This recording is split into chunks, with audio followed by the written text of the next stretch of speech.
Welcome to Hood Champion Boxing and Sports. Need to put some respect on Terence Crawford's name.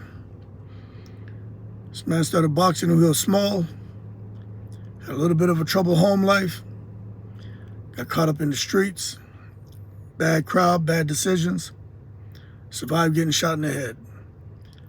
Decided, man, to really focus on boxing after he had kind of left the sport for a while, and boxing kept him out of trouble, gave him a focus, and he went on to do very good as an amateur. And he was from Omaha, Nebraska, a little small, relatively unknown city. I mean, Omaha's not known for producing fighters like New York, Las Vegas, larger cities. Anyway, he goes on, becomes a pro, does the business at 135, not really getting the big opportunities like some of the guys he came up in the amateur ranks with. But then again, didn't really have a promotion machine behind him because he wasn't really loud, didn't make a lot of noise like some of his peers who were making noise, getting the attention. He wasn't a guy who was chasing after media and trying to force interviews. He just did things his own way. Kept his nose down, kept his chin tucked, and just did the business in the ring.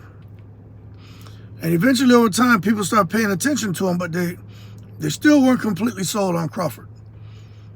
So he handled 135, became undisputed at 140. Got a little bit of attention, but they still were like, we don't know. Then he goes to 147, and he can't get the Mayweather fights. He can't get the Pacquiao fights. He can't fight the Keith Thurmans. There's a lot of fights he couldn't get at 147 that he wanted.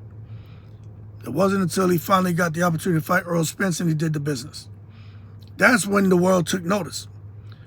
But then he goes to 154 and fights Madrimov, and some people felt that he didn't win that fight, even though he clearly won it.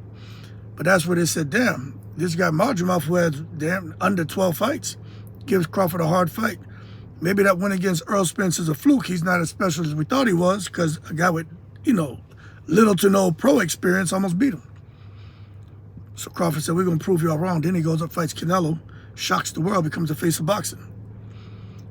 But then you take a look, just understanding all the trials and tribulations this man went through, from a kid, teenager, pro, to now.